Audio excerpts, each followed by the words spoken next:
A typical tarot session is basically the way that it works is, somebody wants a reading and I have all the cards wrapped in a cloth. And I take out the cards, I shuffle them, and I let the person who's getting the reading cut the deck. And then I do a Celtic layout, which is with 10 cards.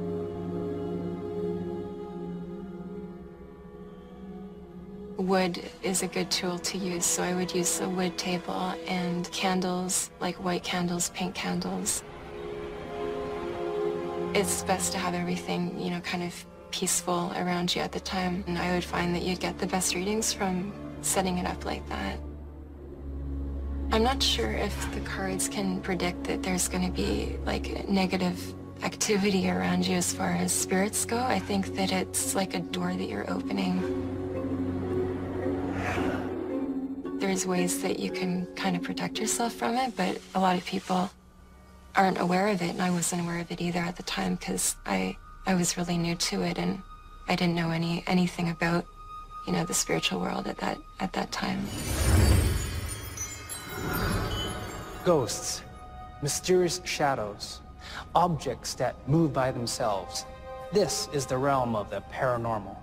And those who report these events usually claim to have no control over them. But what if we could influence our ghostly encounters?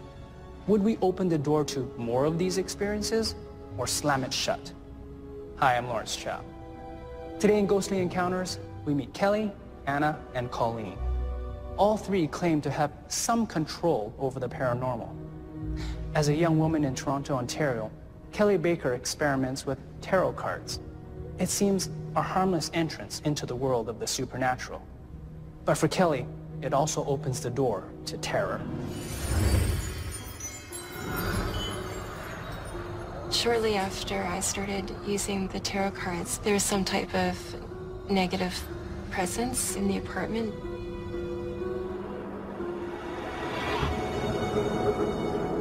I was sleeping and I was alone, and it was about 3 o'clock in the morning.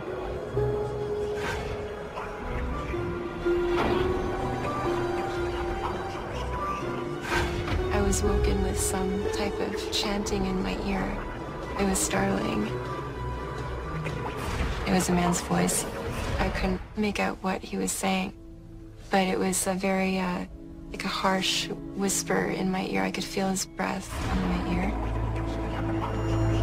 And it sounded very evil, and I couldn't make it out. It didn't make any sense to me. It was so real. I was really afraid that there was someone that had broken in and was leaning over me in my bed, and it was very dark, so I was kind of frozen in fear, and I just laid there until the sun came up.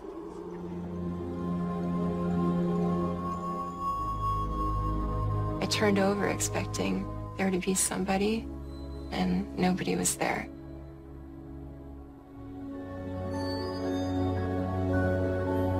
So I got up and I looked around. I looked in the closets, I looked everywhere, and there was nobody in the apartment at all.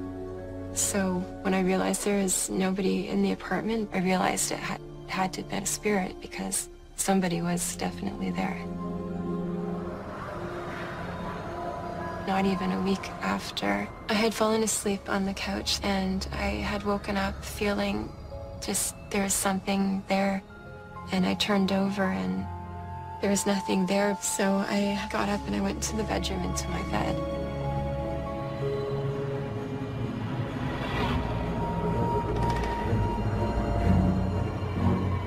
And then I turned and there was a male presence there.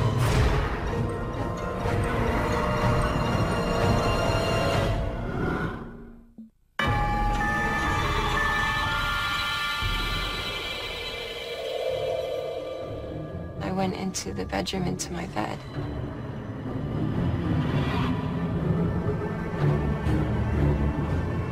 And then I turned and there was a male presence there. And he was right in the doorway of my bedroom. I remember that he had dark hair and jeans, and a leather jacket. He was smirking like it was amusing to him, that he was making me uncomfortable.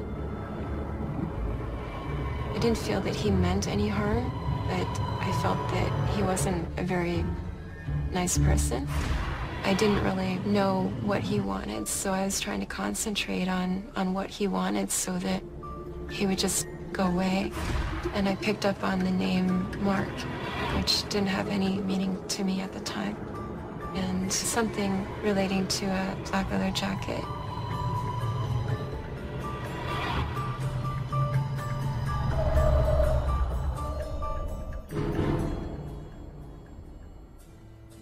So the next day I had spoken to my friend about it, and I had asked him, I described the vision that I had seen, and he said that's exactly what his stepfather was like. And I asked him if his stepfather had a very evil sense of humor, and he said yeah. And he said he really wasn't a very good man. And I asked him, does Mark mean anything? And he said Mark is his stepfather's brother. And I asked if he had a leather jacket that was very sentimental to him, and he said he did. And he said he didn't know where it was, and I said maybe his stepfather wants his brother Mark to have the leather jacket or something. Whatever it is, can you just figure it out so he never comes back again? Because he didn't seem like a very positive spiritual presence to me.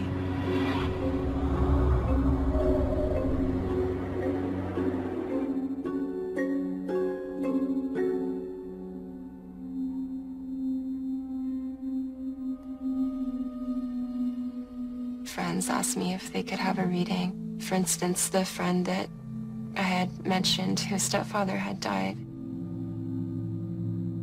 And so one night we were having a drink and we were talking, and I would give them the reading and we would discuss each card and see what each card meant. And it was close to midnight.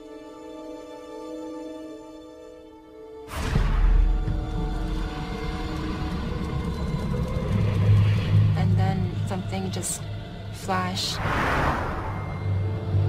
and the flame of the candles had gone out.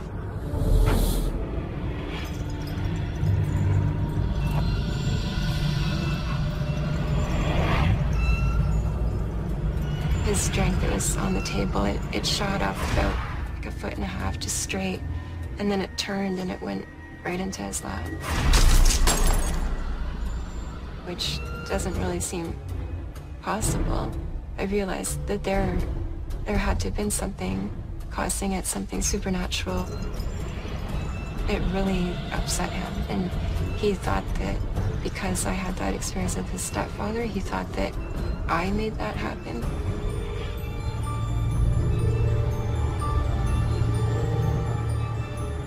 That did frighten me a little bit, because that took a lot of energy. I never had anything quite that intense.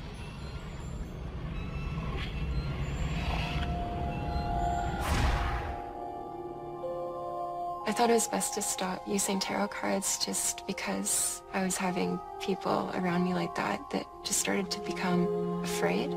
So I thought it was best just started to become afraid. So I thought it was best just to stop everything. I think that everybody is, has some type of psychic ability. I think that everybody can be sensitive to the spiritual world, but I think that when you start to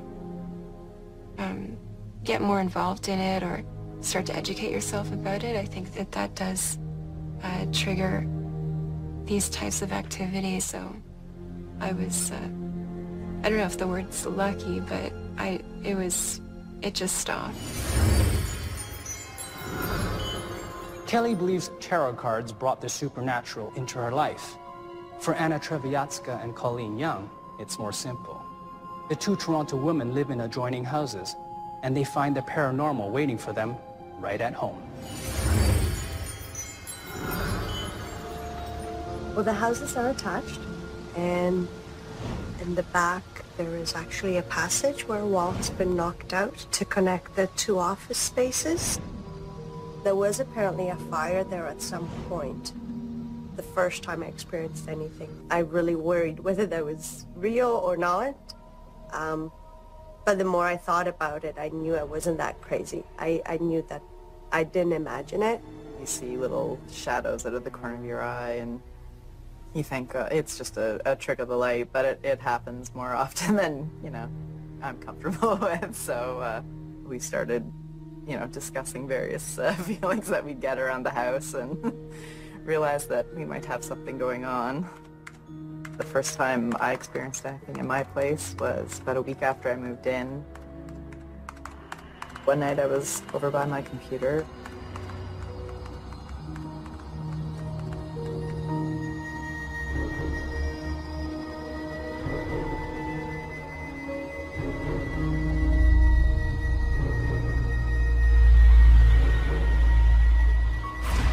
And out of nowhere I heard this clunk.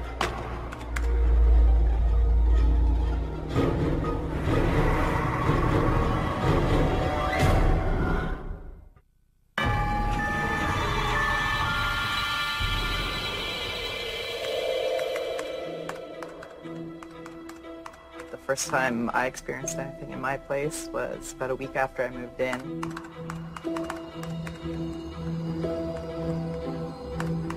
One night I was over by my computer.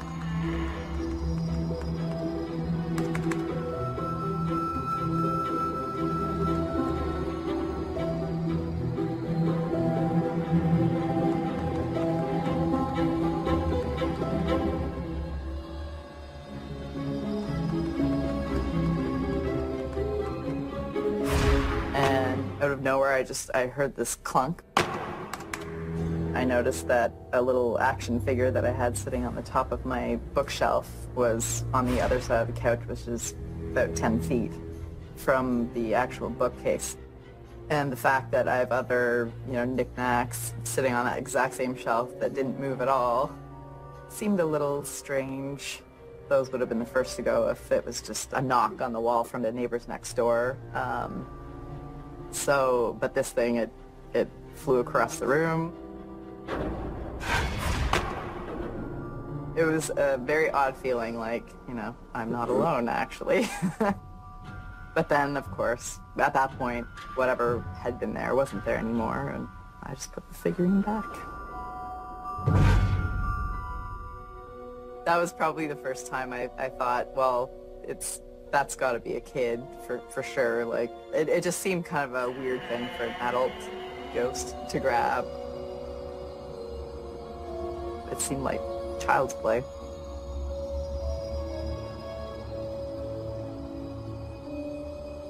To be honest, it was almost like she would have had to reach for it because it was on the top shelf, and maybe not realizing that it was lighter than it is, and flew out of her hand, or who knows.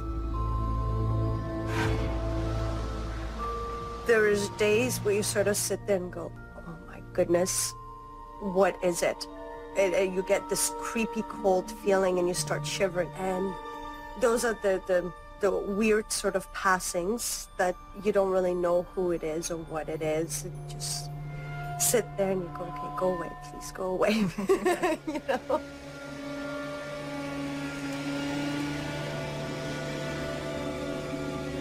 I was home by myself and I was cleaning up and just vacuuming the stairs. And I usually have my MP3 as I vacuum in my ears, to listen to music while you're cleaning up. At first I saw something and, thought nothing really of it, but it caught my eye and I figured it was just the way I caught the light or turned around, but I continued to vacuum, and I looked and somebody's running past me.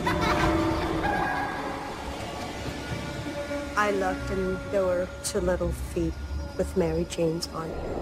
It was shocking and maybe a little frightening and a little weird because you don't know whether you're really seeing this.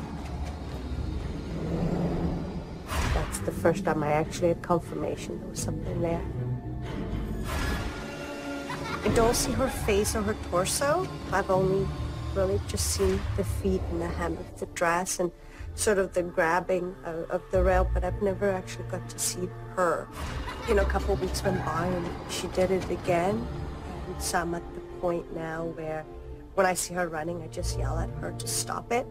Literally, she'll be just running up and down and I'm going, stop. Just stop. Like, it's annoying for her to keep on doing this. But she'll come back eventually and do it again. She does it to get your attention. To me, she seems like a child that was maybe very mischievous, not mean or intentional in any way, but sort of playing little pranks, and maybe that sort of carried on, and she enjoyed maybe that made people laugh, her little pranks, and I mean, we don't exactly get mad at her, we'll chuckle at it. And so maybe this is just a part of her personality, and this is what she's continuing to do. She thinks this is funny. To me, anything that's happened in my place, it feels like it's child's play. Just simply the actions, the pulling of the doll off the shelf, and or at night when I'm sleeping, I'll notice as I'm kind of settling down that the sheets will suddenly start pulling back a little bit. Just seem to be like, come on, wake up, I want to play. And I have to grab them and stop them from being pulled. At first, you know, I tried to rationalize it, thinking that, you know, oh, I'm just overthinking things and it's probably not happening at all. Now, it's very slow. It's not like she's yanking them down really quickly, but it's just a slow pull, like she's standing at the bottom of the bed before I've, you know, grabbed a hold and said, no, I'm not playing this. It's time to go to bed. I've gotten used to the fact that she does that every now and then. But since then, it's sort of dying off. She doesn't find it as fun, I guess, anymore because I don't react. So it has confirmed my belief than anything else. I never was a disbeliever. My parents, you know, they always taught me to think for myself. So I don't know. It's always been a part of life, I guess. Well, I agree with Colleen. I guess it's confirmed a belief. Millions of people cannot be wrong. And I just believe a little bit more in them now that this is happening. Kelly is not alone in believing that tarot cards are responsible for her supernatural experiences. Our experts say it's a common conviction in Christian circles that tarot and other occult practices lead to demonic encounters. Kelly ends her paranormal experiences when she puts away her tarot cards. Anna and Colleen believe that by ignoring the ghost and diminishing her importance, they weaken her power. But the spirit of the young girl seems only to want their attention. One can't help but wonder what would happen if Anna and Colleen, instead of snubbing her, gave her that attention. All three women have decided to reduce the role of the supernatural in their lives. Despite this, all of them have been enriched by their experiences. It's nice to have confirmation that we're not both going insane. I just take it for what it is. It's just somebody else that's hanging out with us that we just can't see. I hope that if we move ever, she doesn't follow.